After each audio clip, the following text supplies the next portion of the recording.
Hi, welcome back. Make yourself comfortable. Last time we talked about the way ideas in Europe in the 1760s and 1770s were raising lots of arguments about the power of kings, about liberties and privileges. Those arguments are also spreading to the other side of the Atlantic world.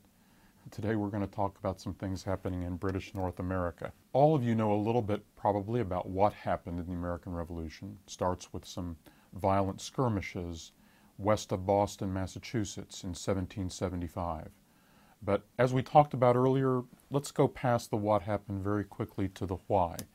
Well, it's happening because a lot of the Americans are unhappy. Let's kind of reflect a little bit on why they're unhappy. Remember, this is the map of British North America after the 7 Years' War, after the Peace of Paris signed in 1763.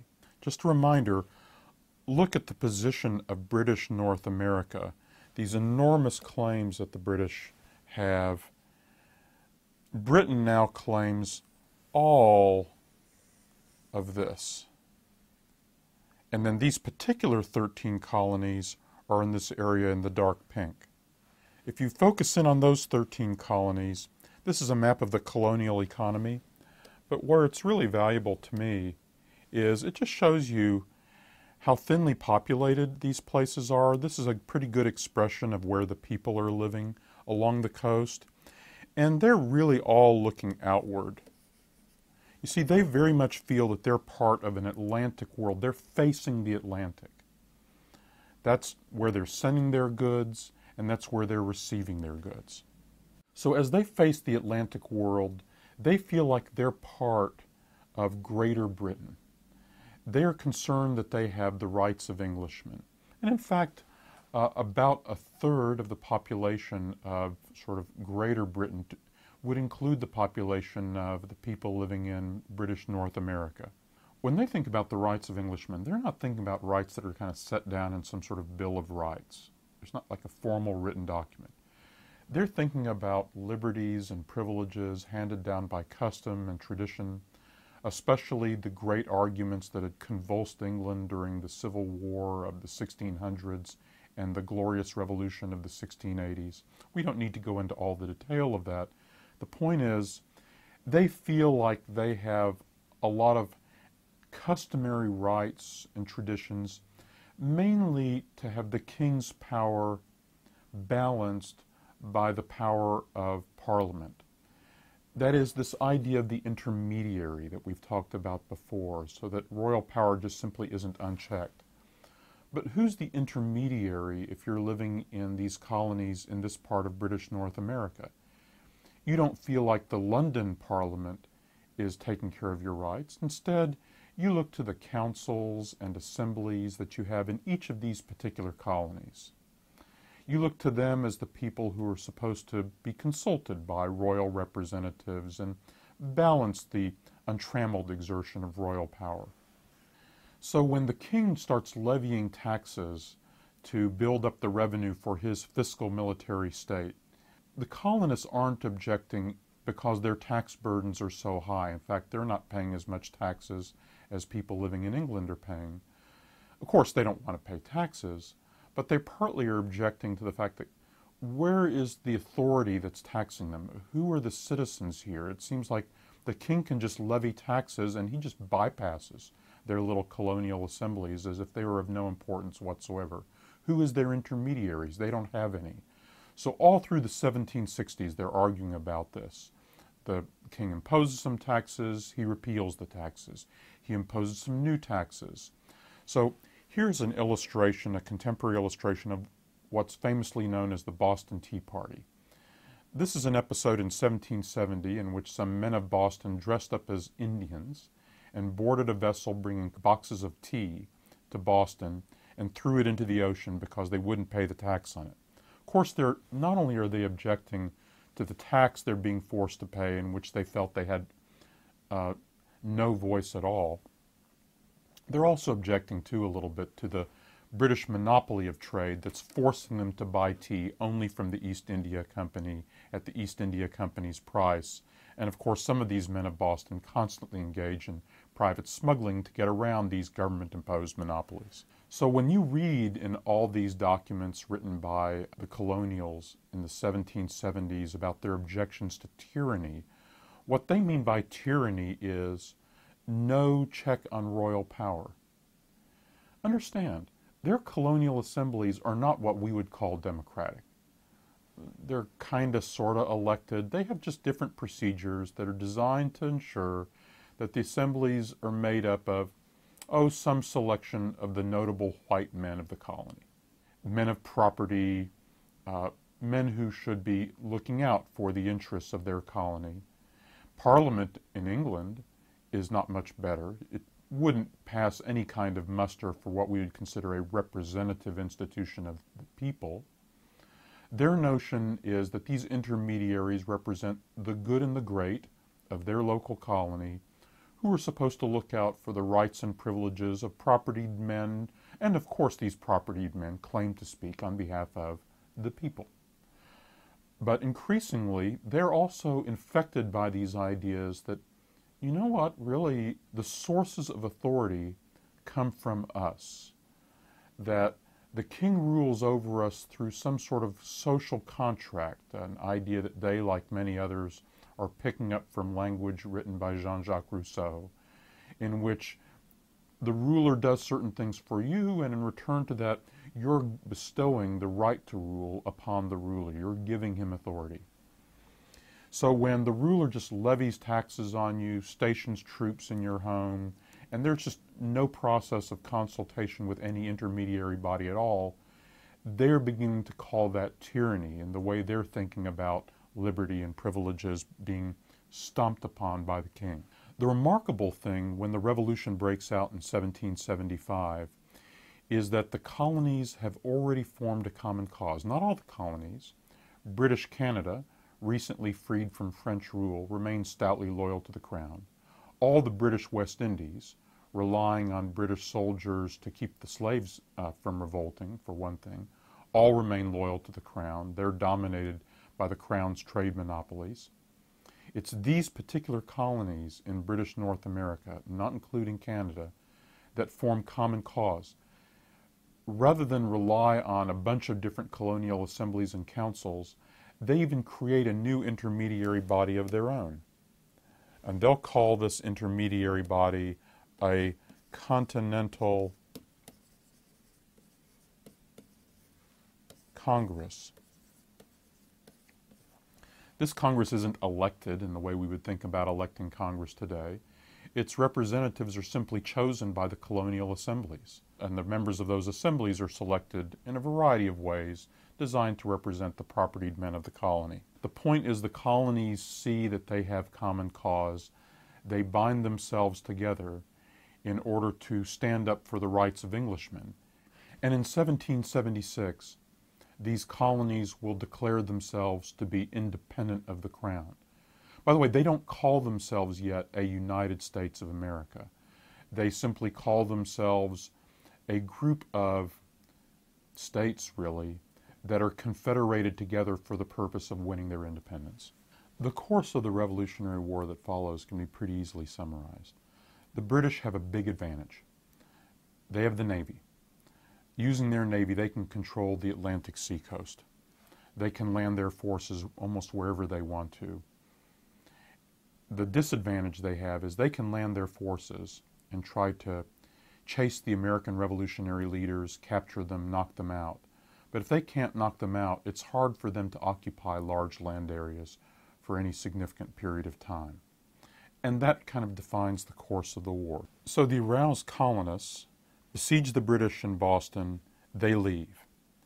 But the British immediately come back, and they're able to seize the most important city in the colonies next to Philadelphia, which the British are also able to capture. And they almost destroy the Continental Army in a series of battles around New York, but they fail to destroy it. The Continental Army stays alive into 1777. And in 1777, Washington's army has a series of engagements in this area that essentially stays alive. The British mount another attack against New England, coming from Canada, that's actually turned back decisively in 1777. Hearing that news, France now joins the war, allying itself with the revolutionaries against the hated British. The British, using their seaborne advantage, seize the important port of Charleston. They're marching up. They're chasing the colonists. There are some important battles. Some the British win, some the British just kind of get a draw. The British can't knock the colonists out. They're trying to hunt down the Continental Army, and eventually, though, the British find that even though they can chase the colonists out of the way, they're also being chased themselves. They retreat back to a fortified position here at Yorktown, where then they're bottled up by the French fleet. Washington joins with other American forces coming from the south, and the British forces, commanded by Lord Cornwallis, are forced to surrender in October 1781. And at that point, the British decide that an attempt to militarily subjugate the rebel colonists is pretty futile. Here's an example of how the French illustrated the Battle of Yorktown. The big thing I want you to notice about this French illustration, they have a rather fanciful image in this engraving of Yorktown you see up in the center of the picture. Notice all those ships at sea. That's the French Navy, bottling up the British. And then on the ground they have, as they say, the combined armies of the United States of America and France working together. But the way this war gets settled is really interesting and very important.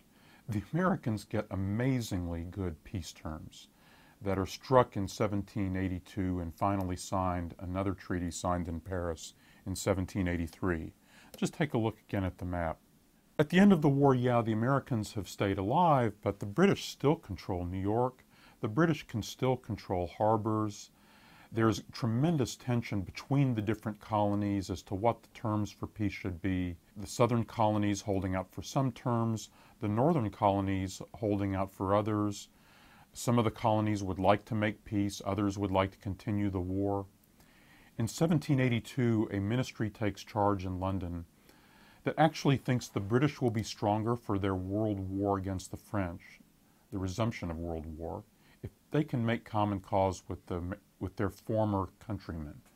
In other words, a British government takes office that hopes for reconciliation, give the Americans a generous peace.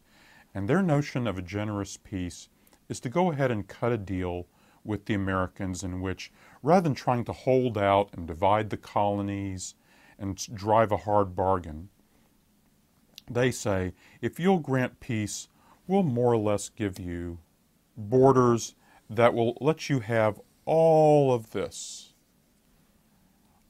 territory. The British need to trade Florida back to the Spanish, partly because the Spanish are doing well in this part of the world during the war, allied with the French, and partly because it has to do with the deal for land in the Mediterranean that the British want to hold on to. But this is a great deal for the Americans. By getting the British out of Florida, by getting the British out of most of this area, instead of the British having an iron grip north, west, south of the fragmented colonies, the colonies have now secured at least a claim to all this land up to the Mississippi, where they confront the relatively weak Spanish Empire. All right, one more point about this peace settlement that's worth dwelling on. What I want you to really notice is the fact that the Spanish hold New Orleans. They hold this area here. Why is that important? If the Americans actually want to expand to the west, the only way they can get their goods to market, since overland transportation is just about impossible, especially over mountains, is rivers. They've got to ship their goods down the Ohio River to the Mississippi and out. If you want to settle places that will be called Kentucky around here, you've got to have an ability to get your goods out. The Spanish control the outlet to the world. Another aspect of how lucky the Americans are is they're able to cut some fortunate deals with the Spanish that keep this open. Indeed, a lot of Americans settling in places like Kentucky are inclined to become Spanish citizens because the government of Spain controls their future. One of the ways the Americans stay together is by managing their relations with Spain until they can form a new country. Well, let's talk a little bit about the country these Americans choose to create. Remember, during the Revolution, this is like 13 separate states who happen to have common cause, a kind of an alliance of states binding themselves together to overthrow British rule. Now that the war is over, they have Articles of Confederation to try to keep working together in this Continental Congress, but it's breaking down. The big decision they make in the late 1780s is, rather than breaking up either into 13 states or 3 states or 4 states, because there are lots of different interests and arguments among them, they decide they live in a really dangerous world. And in this really dangerous world, the key decision they need to make as a foreign policy decision is to stay together in a union. Think of this union almost more like the way we look nowadays at the European Union. That's the way they thought of it back then, as our states are kind of binding ourselves together in this thing we'll call a constitution. We're going to constitute ourselves in a new community. Here's a copy of the Constitution. The lines at the very top of the Constitution, you can see "We the people." It goes on to say, of the United States, in order to form a more perfect union. That's the headline of this document. It's just worth dwelling for a moment on all the compromises they have to make in order to put together this union. Madison himself, James Madison, who was a principal author of the Constitution, was deeply unhappy with the way the document turned out, because it seemed so riddled with compromises from the way he'd originally drafted it. Madison had the insight that this needed to be a compound republic. It's a republic of republics. These 13 constituent republics binding themselves together in a federation that's a wider republic with limited powers over all the 13 republics. That's not all. Some of the republics want slavery, they want more representation in the federated assemblies.